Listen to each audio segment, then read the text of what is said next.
په ژړۍ کې یو عملیات وسول د 11 کال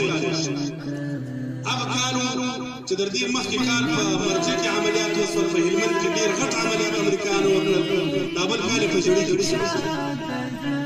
هغه مبارک دوري ولا الجوار هغه سب ولسوالي و د پسرلي اول ورځ چې د عملیات اعلان وشو زرګیر سوراړ لندوري انت چبلاړو هغه سب دوري ولا قسم د زیات خیر جنگ وسو امریکایان راغلو ټانګانو دربیو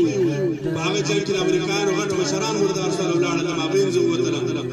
دي ډیر پنازیدل ډیر غټ قهرمانان دي قهرمانان ولاړل امریکایانو چې هر څومره قدر زور غوړي په خپل کې د ملګرو بیان دی هغه سم مبارک چې راتلی الجبار هغه سم ورغی خپل بوټونه یې روکشل هغه سم بوټونه نه وپوښو ورته ویل دا بوټونه شو که زره واره دغه ته یې نه پرېښودی هغه بوټونه راخلم ولیا ولاړ څه په دې باندې ورته ټینګ و چې د ځان خورئ بس څلوېښت ساعته به لږ څه پسې وکړو موټرسایکله باندې به توپ تړلی و چې هر ځای به غږ وسو چې ټانګانو حرکت وکړي هغه سم به مخکې وخېول د نلغام یو حاجي صاحب ماته ویل وایي امریکایان چې وروسته راشغسل هغه سم راغلل الجبار هغه سم په مخکې ورته ولاړ د امریکایان راغله ولسوالي وایي بیا یو ورځ امریکایان دلته راوتلي وو زموږ ته یې پوښتنه وکړه ول موږ دېرش زره امریکایان دلته راغلي وو چې پر نلغام باندې موږ پر د ژړۍ باندې عملیات او دغه فوج موږ مرجع ته بوتلي په 10مه ورځ باندې مرجع ټوله ونیول چې در دې غټه علاقه ده او زورور ځای دی او دلته مو ډېر زور ووایي دا ډېر هدف موږ پرمختګ نه وکړي دا ولې ول موږ ورته دلته یو سړی شته دی چې راغلی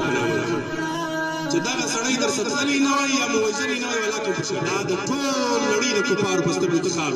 د اوباما مرکه به موږ در اوسه یاد وي چې ویې کړل د زابل د جنګ په پلا باندې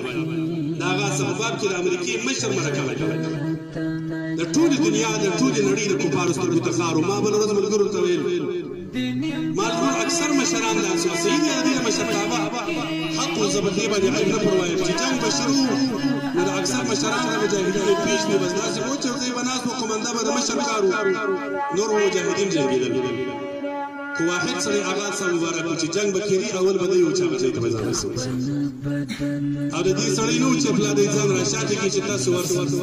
تاسو جنګ وکړئ زه به بیا وروسته پسې درځم تاسو ته شجاعت او غیرت هغه تقریبا په شا کې نه پیدا پرون دا د ملګرو یو بحث یاد یو چا قصه ورته کوله ولا پلاکې سړی چې دا داسې غټ سړی دی داسې غټ سړی دی هغه سم مبارک ناستو ولاسې رشکۍ له تا ته ښامار جوړ سوی د رشکۍ څخه جامار جوړ کړی دی داسې غټ سړی دی چیش دی چې غټ سړی